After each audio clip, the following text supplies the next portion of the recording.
ছাড়া এই আকাশ মনোমরা, যেন শীতে মৌসুমে পাতা ছড়া। তুমি ছাড়া এই আকাশ মনোমরা।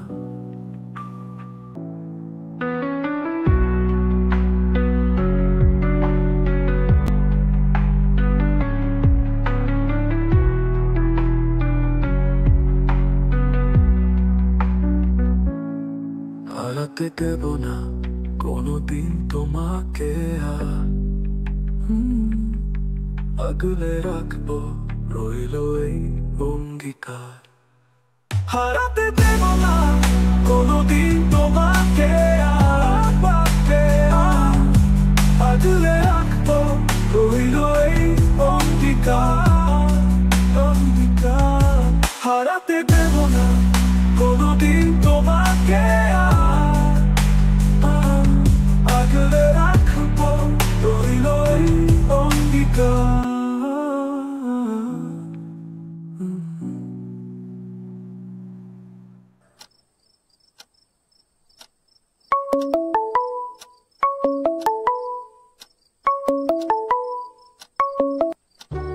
হ্যালো মা।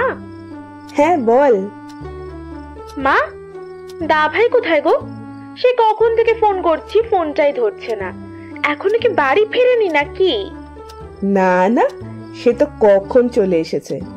আজকাল বেশি রাত করে না। আর তাছাড়া আমার শরীরটাও কদিন ভালো নেই, তাই নাইট ডিউটি করছে না। ও, তা তোমাদের ওখানে এখন কটা বাজে গো? এই তো 10:30 বাজবে। তোর দাদাকে এবার খেতে দেব। সে কি বদমাসটা আছে কোথায় গো? হ্যাঁ, তোমাকে এত রাত অব্দি জাগিয়ে রেখেছে? আর বলিস না, স্টাডি রুমে বইপত্র নিয়ে বসে আছে সেই সন্ধ্যা থেকে। আমাকে যদিও বলেছিল খেয়ে দিয়ে শুয়ে পড়তে, কিন্তু তুমি ধীরে খোকাটাকে না খাইয়ে একাকি করে খেয়ে শুয়ে পড়বে, তাই না? উফ মা, তুমি না এখনো সেই মানধাতার আমলেই পড়ে রয়েছো। আর তোমার খোকাও হয়েছে তাল শিয়ানা, এত বড় ডাক্তার হয়ে গেল, এখনো পড়াশোনা শেষ করতে পারলো না। কোথায় ঘরে একটা মিষ্টি বউ আনবে, তা না, এখনো দিন রাত ওই রাশি রাশি বইয়ের পেছনেই পড়ে রয়েছে। তোর দাদা যদি আমাদের মনের কথাগুলো বুঝতো। বুঝেছি, তোমার একার পক্ষে সম্ভব নয়। দাঁড়াও না, এবার আমি দেশে ফিরেই কান ধরে বদমাসটাকে বিয়ের পিড়িতে বসাবো। সে তোরাই চেষ্টা করে দেখ না। তা ফিরছিস কবে? খুব শিগগিরই ফিরবো। আর অর্ণব যা অ্যাসাইনমেন্ট নিয়ে দেশে এসেছিল, সেটা তো এই মাসে শেষ হয়ে যাবে।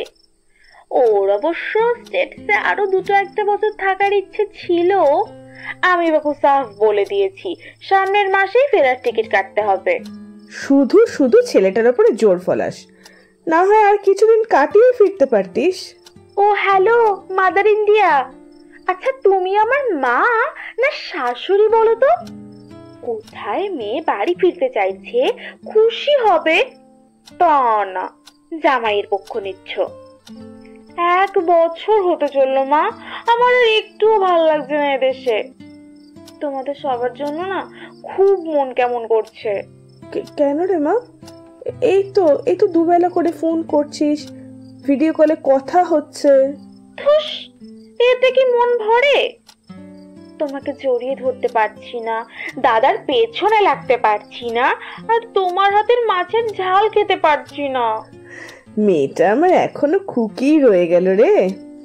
ওরে পাগলি, তোর যে বিয়ে হয়ে গেছে, এখন তো একটু বুঝতে শেখ।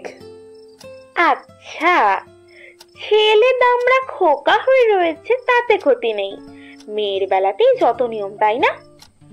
আর বিয়ে হয়েছে বলে কি আমার মাথা কিনে নিয়েছো নাকি? হ্যাঁ, আমি মোটেই বদলাবো না, বলে দিলাম। আর অর্ণবকে তো বলেই দিয়েছি, সামনের মাসে যদি ফেরার টিকিট না কাটে, আমি একাই দেশের ফ্লাইটে উঠে পড়বো।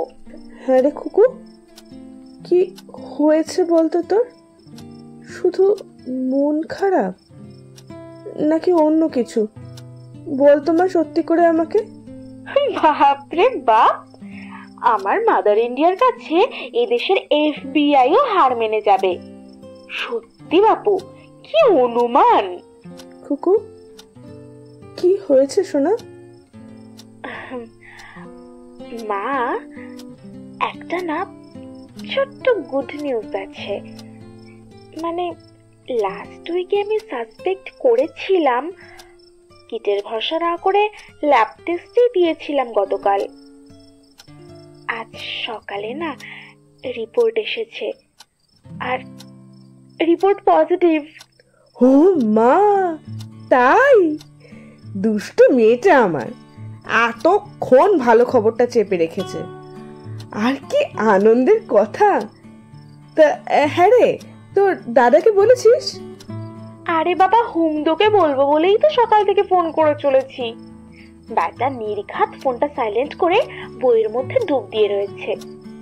আসলে অর্ণব বলল দাদাকে জিজ্ঞেস করতে এই সময় এতটা লম্বা ফ্লাইট নেওয়া ঠিক হবে কিনা।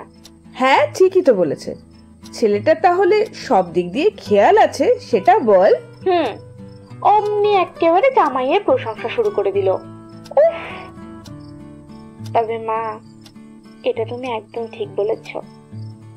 অর্ণব দাদার মতোই কাজ পাগল হলে কি হবে, আমার খেয়াল রাখতে অবশ্য একদম ভোলে না। তা জামাই কি বলছে? খুশি তো? খুশি মানে সকাল থেকে একেবারে নেচে কুদে কি যে করছে কি বলবো। আবার বলছে নাকি এখানকার বেঙ্গল কমিউনিটিতে একটা পার্টি শো করবে। আমি অবশ্য বলেছি এসব পাগলামি এখন করতে হবে না, যা হবার দেশে ফিরেই হবে। দাঁড়া, ফোনটা ধর, তোর দাদার কাছে যাচ্ছি। নিজের মুখে খবরটা বলিস ওকে। ওকে? ওমা, দাদা আবার আমাকে খেপাবে না তো? শোনো পাগলি মেয়ের কথা, তুই প্রথমবার মা হতে চলেছিস। এত আনন্দের একটা খবর পেয়ে হবু মামা কি খুশি হবে দেখবি না। শুভ, এই শুভ। কি হলো মা? এই নে, বোন কল করেছে রে। নে নে ধর, দেখ কি সুন্দর একটা খবর দেবে। নে নে নে, কথা বল। ওর আবার কিসের সুন্দর খবর? আরে পাগল, এই নে ফোনটা ধর, নিজে কথা বল না রে বাবা। আচ্ছা, কি রে মোটি, কি সুখবর দিবি? ও মা, এরকম করলে আমার কথা বলতে ইচ্ছে করে। আরে শুভ, তুই এখন আবার কি শুরু করলি বলতো? এখন থেকে এসব ছাড়। কেন ছাড়তে হবে কেন? আরে তুই মামা হচ্ছিস রে, মামা। কি? ওরে মোটি, এবার তো ফুলে একদম আলুর বস্তা হয়ে যাবি রে। খেলবো না, একদম খেলবো না তোর সঙ্গে আমি। ফের আমাকে খেপাচ্ছিস শয়তান ছেলে। আর আমার সঙ্গে খেলার দিন শেষ পন্টি। এবার যিনি পুচকো আসবেন তার সঙ্গে খেলতে হবে দিন রাত। দাঁড়া না, পুচকুকে ওর মামার ঘাড়েই আমি চাপিয়ে দেব, তখন বুঝবি খেলা। যথা आज्ञा भगिनी, मामा बाबू आप लोगों के सेवा में हाजिर है। আচ্ছা শোন, এবার কাজের কথায় আসি। অর্ণব কি এখন বাড়িতে আছে? থাকলে ওকে একবার ফোনটা দে, কয়েকটা টেস্ট করাতে হবে তোর। ওকে সব বুঝিয়ে দিচ্ছি, তোর মাথায় এসব ঢুকবে না। যত পারিস ফোনে গালমন্দ করে নে লম্বু, ওখানে গিয়ে সব কিছু শোধ আমি তুলবো। হ্যাঁ, তোর গলায় একটা মিষ্টি বউ ঝুলিয়ে দিলেই দেখবো সব ট্যাপও বন্ধ হয়ে যাবে। দাঁত কালাস না, এবার তোর বিয়ের সারাই না বাজাতে পারলে আমার নামও শুভাঙ্গিনী মৈত্র নয়। তথাস্তু, ঈশ্বর তোমার ইচ্ছে দ্রুত পূর্ণ করুন।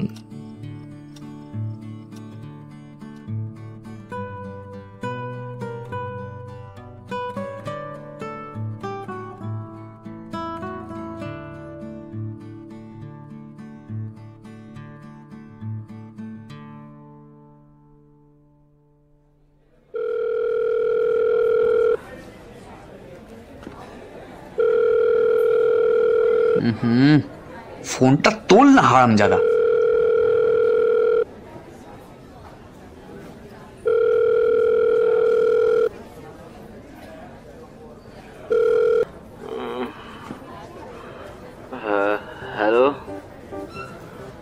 কাকে চাই? এই বেটা কুম্ভকর্ণ, সকাল থেকে কতবার ফোন করলাম আমি। Sorry, wrong number. এখানে কোনো কুম্ভকর্ণ নেই। আমি আমি আমি প্রবুদ্ধ। এই শালা, ঘুম থেকে ওঠ, আমি বিকাশ। আরে ধুর বাবা, বললাম তো আমি প্রবুদ্ধ, কোনো বিকাশ সাহেব। হ্যাঁ, কে? ও ভাই, তুই? হ্যাঁ বল, কি হয়েছে? কি হয়েছে? তোর কথা মতো সকাল সকাল তো এসে গেছি, কিন্তু তার তো কোনো পাত্তা নেই, ফোনটাও তুলছে না। ও, ফোন ধরছে না? ভাই একটু পরে দেখ আরেকবার করে। বাচ্চা ঘুম পাড়াতে গিয়ে হয়তো নিজে ঘুমিয়ে গেছে, হয়তো ও ঘুম ভাঙালেই তুলবে, দেখিস। এই মোরকট, লয়ার বাচ্চা ঘুম পাড়াতে যাবে কেন? কি যাতা বকছিস? হ্যাঁ হ্যাঁ, সরি ভাই, সরি সরি সরি। আরে ভাই বলিস না ভাই, কাজের চাপে দুদিন আরাম করবো বলে অফিস থেকে ছুটি নিয়েছি। বাবলি আমাকে এখানে ওর কাজ ধরিয়ে দিয়েছে ঘরে। আমাদের পুচকেটাকে তো জানিসই, একেবারে বদমাইশ হয়েছে। মানে দুষ্টুমিতে এই মালটা মাকেও জানিয়ে যাবে। না শালা নিজে ঘুমায়, না কাউকে ঘুমাতে দেয়। এতদিন ধরে বাবলি প্রায় রাতে জেগে থাকে, এখন দুদিন ধরে আমিও আছি। এই সকালবেলা একটু আগে রাজামশাই ঘুমিয়েছেন, রাজমাতাও নিদ্রা গেছেন, যথারীতি আমারও একটু চোখ লেগেছে। ঠাকুর মুখ তুলেছে, এসো।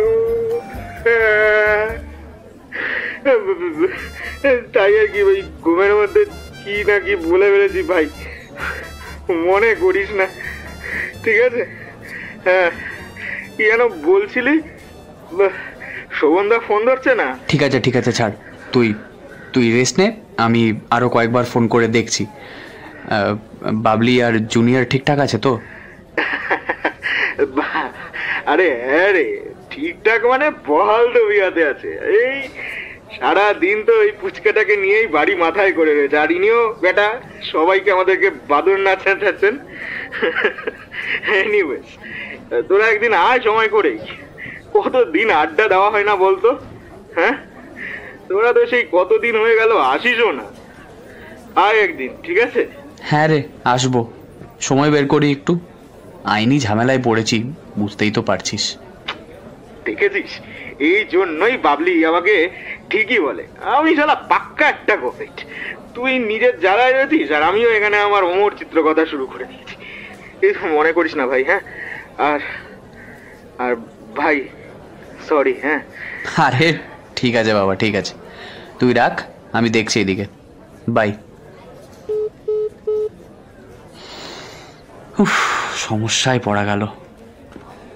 সোমবার সকাল 10:30। কোর্টপাড়ায় নিয়মিত ব্যস্ততার পর্ব শুরু হয়ে গিয়েছে। কালো জব্বা পরিহিত উকিলবাবুদের ঘিরে ধরে ভিড় করে আছে মক্কেলরা। খসখস করে রাশি রাশি দলিল দস্তাবেজে লেখালেখি করে চলেছেন মুহুরিরা। টাইপরাইটার ও কিবোর্ডের খটাখট যান্ত্রিক আওয়াজ। ব্যবসার টুকটাক প্রয়োজনে দু একবার এই পাড়ায় এসেছে বিকাশ, তবে কখনোই বেশি সময় কাটাতে হয়নি। এবার একটু ঝামেলার কাজ রয়েছে। একজন উকিল বাবুর সঙ্গে সাক্ষাৎ করতে এসেছে আজ, কিন্তু সমস্যা হলো ভদ্রলোক ফোনই ধরছেন না। হয়তো ইতিমধ্যে এজলাসের ভেতরেই থাকবেন, তাই বিভ্রান্ত মুখে এদিক ওদিক তাকাচ্ছিল বিকাশ। বিকাশ দা, তুমি তুমি এখানে? আরে তুমি, আপনি? কালো ব্লেজার পরিহিতা বছর 25-এর চিপচিপে তরুণী মিষ্টি করে হাসল। ধবধবে সাদা দুটো গজদন্ত এবং গালের টোল বিকাশের নজর এড়ালো না।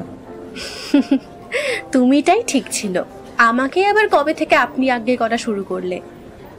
বিকাশ জবাবে কেবল অপ্রস্তুতের মতো সামান্য হাসল। বর্ণালীকে এখানে উকিলের পোশাকে দেখতে পাবে সেটা একদমই আশা করেনি। এখন অবশ্য স্মরণ হলো, বাদল বলেছিল বটে ওর বোন LLB করছে, তবে সেও বছরখানেক আগের কথা। আজকাল ব্যবসার ঝামেলায় নিজের আত্মীয় পরিজনেরই খোঁজ নেওয়ার সময় নেই। বন্ধুর পরিবারের হাড়ির খবর আর কখন রাখবে? তাহলে এইখানেই প্র্যাকটিস শুরু করলে নাকি? হ্যাঁ, মাসখানেক হলো একটা ভালো গাছতলা বেছে নিয়ে কাকেশ্বর কুচকুচে সেজে মক্কেল ডাকাডাকি শুরু করে দিয়েছি। বর্ণালীর এই ঝকঝকে কথাবার্তায় মনে মনে বেশ চমৎকৃত হচ্ছিল বিকাশ। বহু বছর আগে বাদলের বাড়িতে নিয়মিত আড্ডা চক্র বসত। আবির, বৃষ্টি, প্রবুদ্ধ, বাবলি সবাই আসতো নিয়মিত। গরম চা কফির সঙ্গে মাসিমার হাতে ভাজা গরমাগরম পকোড়ার স্বাদ যেন এখনো মুখে লেগে রয়েছে। একটা ম্যাসিভ কার্ডিয়াক অ্যারেস্টের পর মাসিমা হঠাৎ করেই চলে গেলেন, আর চিরতরে ভেঙে গেল সেই আড্ডা চক্র। তারপর তো জীবন জীবিকার তাগিদে বন্ধুবান্ধব সবাই দূরে দূরেই ছিটকে গেল। আজকাল শুধু হোয়াটসঅ্যাপ গ্রুপে মাঝে মধ্যে টুংটাং করে একে অপরকে হাই হ্যালো করা হয়। সেই বাড়ির শিরিঙ্গি চেহারার এক মাথা কোকড়া চুলের স্কুল পড়ুয়া লাজুক মেয়েটার কথা সম্পূর্ণ ভুলে গিয়েছিল বিকাশ। সেই গুটিপোকা এতদিনে যেন খোলস ছেড়ে রামধনুর 7 রঙে নিজেকে সাজিয়ে পরিপূর্ণ প্রজাপতির বর্ণালীতে রূপান্তরিত হয়েছে। তা কোনো কাজে এসেছো নিশ্চয়ই? এ পাড়ায় ভুল করে কেউ আসে না অবশ্য। হ্যাঁ, ও একটু সমস্যায় পড়েই আসলে। লয়ার কাকে অ্যাপয়েন্ট করলে? না, এখনো করিনি, মানে এই সবে এলাম আর কি। একজন রেফারেন্স দিলেন, শোভনদেব চক্রবর্তী, কিন্তু ভদ্রলোক এখনো ফোন ধরছেন না। সিভিল ম্যাটার নিশ্চয়ই? না, ঠিক তা নয়, একটা ফ্রড কেস আর কি।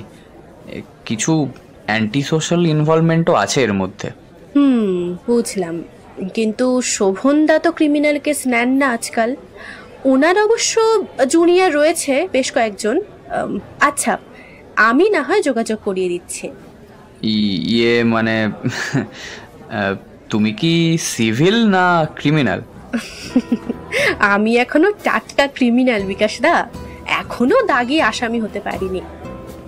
বর্ণালীর দুষ্টুমি ভরা মুখটার দিকে তাকিয়ে সত্যিই বেশ অবাক হয়ে যাচ্ছিল বিকাশ। এককালের মুখ চোরা মেয়েটা কি সুন্দর কথাবার্তা বলছে। অবশ্য এই পেশায় বলিয়ে কইয়ে না হলে ভাত জোটানো মুশকিল হয়ে যাবে। কোথাও কি একটু বসা যায়? তাহলে আমার ম্যাটারটা একটু জানাতাম আর কি। না মানে তোমার সাথে যখন দেখা হয়েই গেল। তা বেশ, তো আমার ওখানে বসা যেতে পারে। বিস্তর উকিল মুহুরির সাজানো দপ্তর পেরিয়ে অবশেষে ওরা দুজনে বর্ণালীর ডেস্কে পৌঁছালো।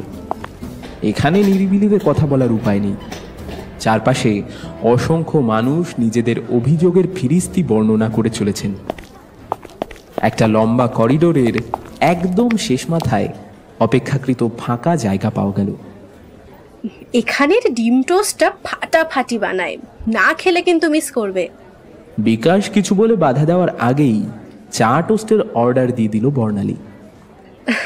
সকালে তাড়াহুড়োয় নাকে মুখে দুটো গুঁজে বেরিয়ে আসি বুঝলে, আর দাদাও সেদ্ধ ভাত খেয়ে কলেজে বেরিয়ে যায়। মা চলে যাওয়ার পর থেকে আমাদের বাড়ির রুটিনটাই চিরতলে পাল্টে গিয়েছে। বর্ণালীর গলায় সামান্য বিষণ্ণতা টের পেল বিকাশ। সত্যি মাসিমা বড্ড তাড়াতাড়ি চলে গেলেন। ওনার হাতের রান্নার স্বাদ আজও ভুলতে পারিনি। আমি কিন্তু রান্নার রটাও রপ্ত করতে পারিনি। দাদা প্রায় বলে যে বিয়ের পর শ্বশুর বাড়িতে গিয়ে এই নিয়ে কিন্তু খোঁটা দেবে। তবে আমিও বলে দিয়েছি, আমাকে জ্বালালে সোজা 498-এ নন বেলেবল অফেন্স দিয়ে বাড়ি শুদ্ধ গারদে ভরে দেব। হ্যাঁ, সেই উকিল বউকে নিয়ে বেশ চাপ থাকারই কথা। ছাড়ো তো, এখন আমার বিয়ে টিয়ে নিয়ে মাথা ঘামাতে হবে না। আগে দাদার পর্বটা মিটুক। ও হ্যাঁ, ভালো কথা, আবির আর বৃষ্টিদির ম্যাটারটা কি হলো? কি সব ঝামেলা নিয়ে শুনছিলাম না? নাও এভরিথিং ইজ সর্টেড। সব ঠিক থাকলে 1-1.5 মাসের মধ্যে বিয়ের নিমন্ত্রণ পাবে। How sweet! ওদের জুটিটা আমার শুরু থেকেই ভালো লাগতো। তখন তো তুমি অবশ্য ছোট ছিলে অনেক। ছোট তো কি, বোঝার বয়স হয়নি বুঝি? আর তুমি যে আমার পেছনে কত লাগতে সেটা আজও ভালো মনে আছে। বাপ রে, সেই রাগ আজও পুষে রেখেছো নাকি? তাহলে তো আমাকেও হাজতে পুড়ে দিতে পারো দেখছি। হাসি মজার সঙ্গে সঙ্গে কাজের কথাও চলতে লাগলো। বিকাশ দ্রুত মনস্থির করে নিল যাবতীয় কাজের ভার এবার বর্ণালীকেই দিয়ে দেবে। মেয়েটা এই পেশায় নতুন হতে পারে, তবে ওদের সম্পর্ক বহু পুরনো। দায়িত্ব নেওয়ার মতো নির্ভরশীল মানুষেরই প্রয়োজন ছিল বিকাশের। আরেকবার ভালো করে ভেবে দেখো বিকাশদা, আমাকে নিচ্ছ বটে, কিন্তু কেসে যদি ভরাডুবি হয় তাহলে কিন্তু বদনাম নিতে পারবো না। বিকাশ এবার শব্দ করে হাসল। খানিক আগের বিভ্রান্তি কেটে ওর দুই চোখে এখন আশার দীপ্তি ঝিলিক দিচ্ছে। কেসে হার জিত তো লেগেই থাকবে, কিন্তু তোমার মতো নির্ভরযোগ্য মানুষ এই কোর্টপাড়ায় তন্ন তন্ন করে খুঁজেও আর দুটো পাবো না। আদালত চত্বরে হাজারটা ব্যস্ততায় দুজনের কথাবার্তা ক্রমশই চাপা পড়ে গেল, কিন্তু এই নব্যজুটির আগামী দিনে একই সঙ্গে আরও অনেক পথ চলা বাকি বলেই মনে হচ্ছে।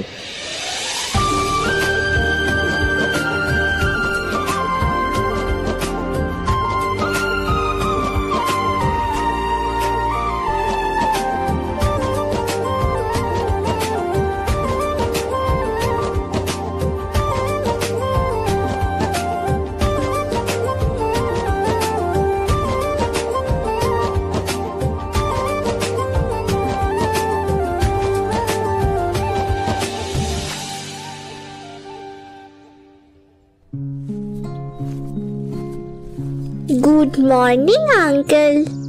হ্যালো, গুড মর্নিং সোনা। তা এত সকালে তুমি বাগানে একা একা কি করছো? আমি একটা গাছ লাগাচ্ছি আঙ্কেল।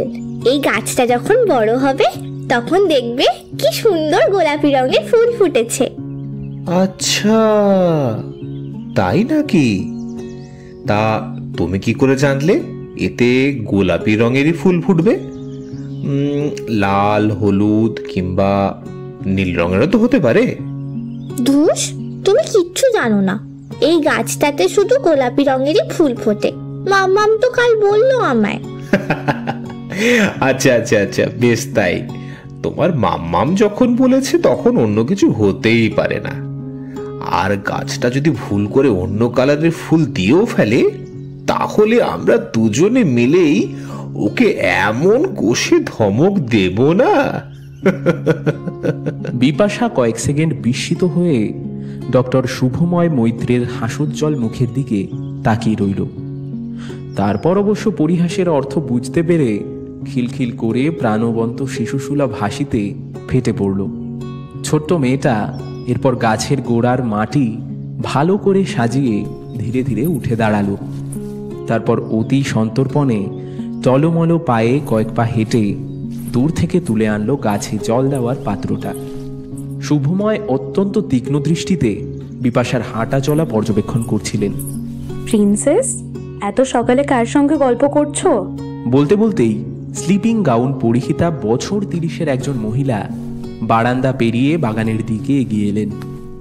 একই সঙ্গে বিপাশা আর শুভময়কে দেখে উনি বিস্মিত হয়ে কিছু একটা বলতেই যাচ্ছিলেন। শুভময় ঠোঁটে আঙুল রেখে মহিলাকে কথা বলতে বারণ করলেন। হাতের ঝাঁঝির জল দিয়ে সদ্য পোতা গাছটাকে তখন স্নান করিয়ে দিচ্ছে বিপাশা।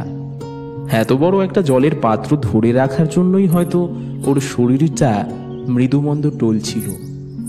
বিপাশার মা অভিপ্সা এগিয়ে এসে মেয়েকে ধরতে যাচ্ছিলেন। শুভময় পুনরায় ওর হাত চেপে ধরে নিষেধ করলেন। বিপাশাকে এবার থেকে একলাই নিজের সব কাজ করা শিখতে হবে। ওকে স্বাবলম্বী হতে দাও। কিন্তু কিন্তু ও তো সবে... না, কোনো কিন্তু নয়। মেয়ের জন্য তোমার ভাবনা স্বাভাবিক, তবে এটাও বুঝতে হবে যে শরীরের প্রতিকূলতার সঙ্গে লড়াইটা কিন্তু বিপাশাকে একাই লড়তে হবে। চিকিৎসায় আশাতীতভাবে শরীর সাড়া দিচ্ছে, কিন্তু সেই সঙ্গে মানসিক জোর বৃদ্ধি না পেলে সেই চিকিৎসা সম্পূর্ণ হবে না। পঙ্গুত্ব দূর করার জন্য both physical and mental state improve করা খুবই প্রয়োজন। স্নায়ুরোগ বিশেষজ্ঞের সঙ্গে আর যাই হোক, রোগের জটিলতা নিয়ে তর্ক করা বৃথা। অভিপ্সা সজল দুই চোখ মেলে দূর থেকেই বিপাশার উদ্ভিদ পরিচর্যার কাজ দেখতে লাগলেন।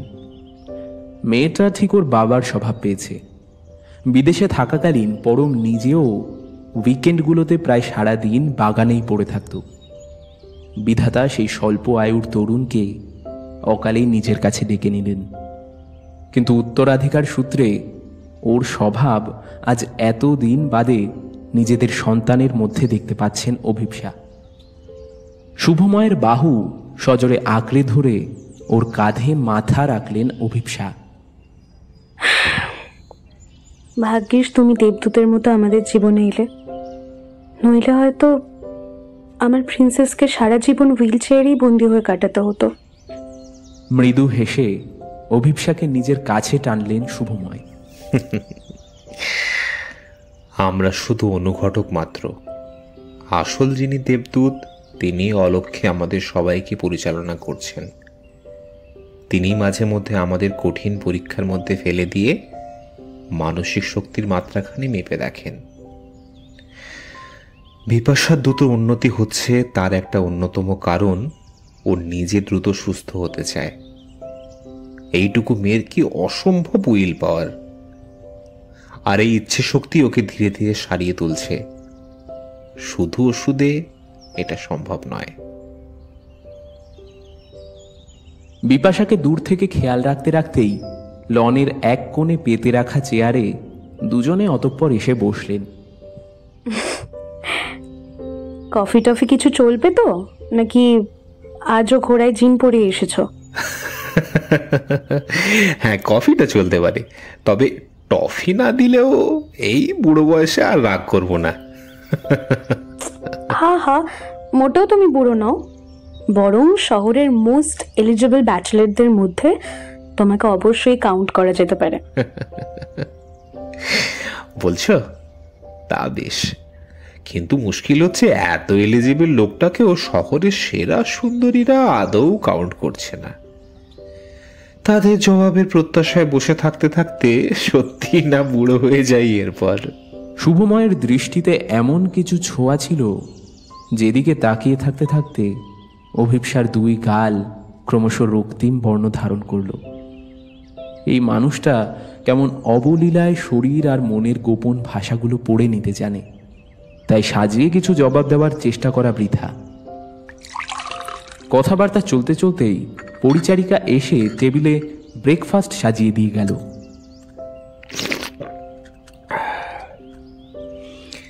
বিপাশার এই থেরাপি প্রোটোকলটা ভাবছি আমার নতুন পেশেন্টের উপরও অ্যাপ্লাই করব। মানে কিরকম ব্যাপার? প্রায় একই রকমেরই post traumatic case. Nerve cell এখনো পুরোপুরি নষ্ট হয়ে যায়নি, তাছাড়া পেশেন্টের বয়স খুব কম, রিকভারি করার চান্সেস তাই খুব হাই। তা কত বয়স তোমার এই পেশেন্টের? 22, নাম বিথিকা সমাদ্দার। একটা বম্ব এক্সপ্লোশনের শিকার বেচারি। শুনলাম মেয়েটি নাকি খুব ভালো নাচ করত, সেটাই ছিল ওর কেরিয়ার ড্রিম। So sad. হ্যাঁ, স্যাড তো বটেই, কিন্তু আমরা ডাক্তাররা জীবনের পজিটিভ সাইডগুলো দেখতে বেশি পছন্দ করি। জানো তো, এই মেয়েটার মধ্যেও না বিপাশার মতো একটা গুণ রয়েছে, অসম্ভব জীবনী শক্তি। কাউন্সেলিং করে বুঝেছি একের পর এক হাতে মেয়েটা অন্তর থেকে খুব বিপর্যস্ত হয়ে পড়লেও এখনো কিন্তু পুরোপুরি হার মানেনি। সবসময় চেষ্টা করছে যতটা সম্ভব অপরের সাহায্য না নেওয়ার। ট্রিটমেন্ট এর মধ্যে শুরু করে দিয়েছি। Let's hope for the best. Abhipsa কিছু একটা বলতে যাচ্ছিলেন, হঠাৎ দেখলেন বিপাশা ওদের দিকেই এগিয়ে আসছে। তোমাকে না একটা সিক্রেট কথা বলবো আঙ্কেল। আচ্ছা, তাই বুঝি? তা বলো এখনই। শুভময় ওকে কোলে তুলে নিলেন। না, এখন নয়, মাম্মাম শুনে ফেলবে। মাম্মাম শুনে ফেলবে বলে এখন বলা যাবে না নাকি? কিন্তু আমাকে তো এখনই ক্লিনিকে বেরোতে হবে সোনা। আচ্ছা, এক কাজ করা যাক, মাম্মাম বরং নিজের কান চাপা দিক, তাহলে তো আর শুনতে পাবে না। এই মাম্মাম, দাও, কানে চাপা দাও। অভিপ্সা হাসতে হাসতে নিজের 2 কান আড়াল করলেন। তবে বিপাশা যে কথাটা বলল, তাতে মনে হলো সত্যিই তিনি এই কথাটা শুনতে না পেলেই বোধহয় ভালো হতো।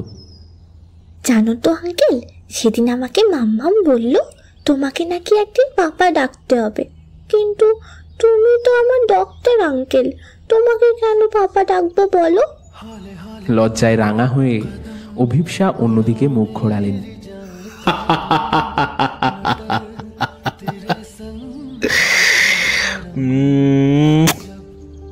You have made my day darling. ডাক নামে কি আসে যায়? তোমাদের দুজনে ভালোবাসার সংসারে আমার একটু ঠাঁই হলেই শেষ পর্যন্ত এলিজিবল ব্যাচেলারের তকমাটা ঘুচবে। সোনালি রোদ এখন সারা বাগান জুড়ে হুটোপাটি করছে। সদ্য প্রথিত চারা গাছটা চেষ্টা করছে নিজের পায়ে দাঁড়ানোর।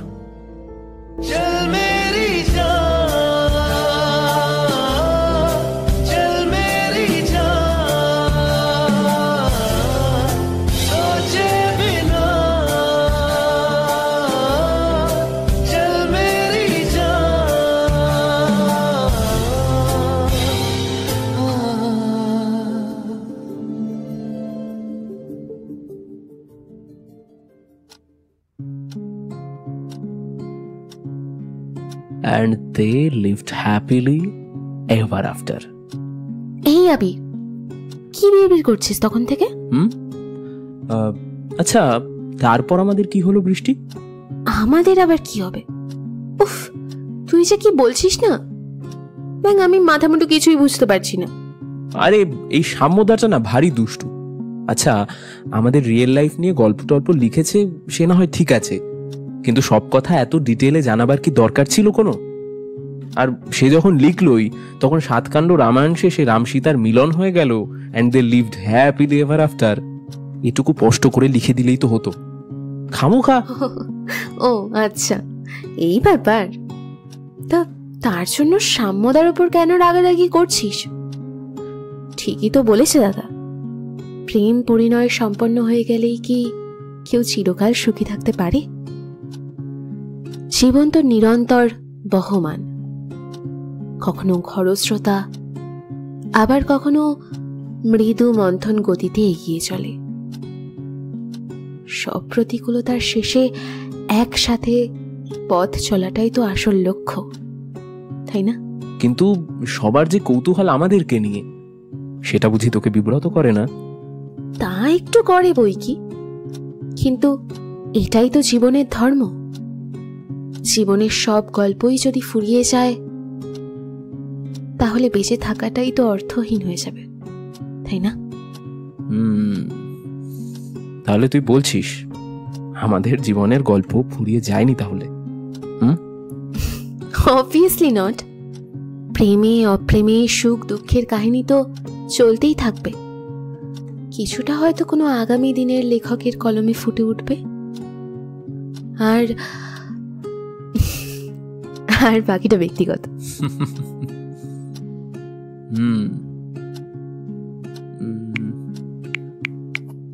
এই, তুই আবার কি করতে শুরু করলি রে?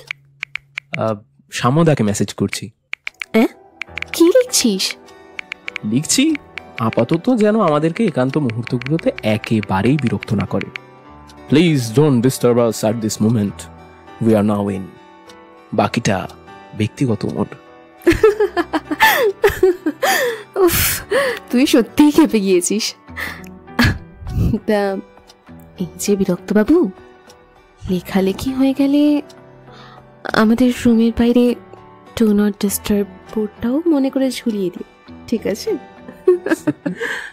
জো হুকুম মালিকায়ে হিন্দুস্তান। হানিমুন কাপলকে যখন তখন বিরক্ত করা এবার থেকে দণ্ডনীয় অপরাধ হিসাবে গণ্য করা হবে। বটে। তা বিরক্ত বাবু, আপনি যে আমাকে এতদিন ধরে বিরক্ত করেছেন সেই বেলা? ও, শুধু আমি বিরক্ত করেছিলাম? তো করেছি, বাট তার কম্পেনসেশনের জন্য তোকে নিজের তো করে নিয়েছি। এই যেমন ধর, তুই আর আমি এখন আমাদের চেনা মানুষগুলোর থেকে এখন এত দূরে, একই ঘরে একই বিছানায় একসঙ্গে রয়েছি। তো এখন তো প্রায়শ্চিত্ত করাই যায় নাকি? অসভ্য ছেলে একটা। তোমার আঙ্গুল ছুঁয়ে দিলে এই দুরন্ত হৃদয় শান্ত হয়, তোমার কোলে মাথা রেখে রাত কাটুক হোক সূর্যোদয়।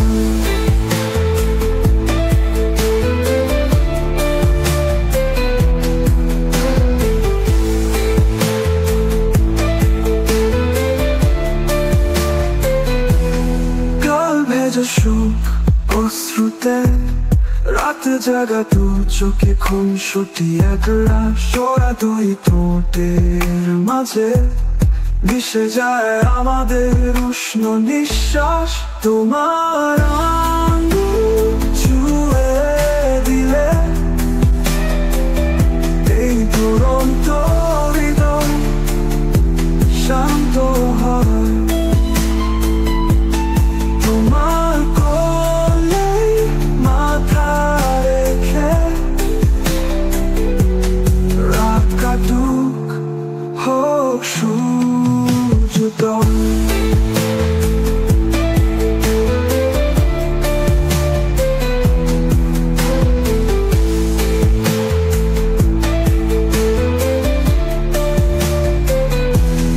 তোমার আঙ্গুল ছুঁয়ে দিলে এই দুরন্ত হৃদয় শান্ত হয়, তোমার কোলে মাথা রেখে রাত কাটুক হোক সূর্যোদয়।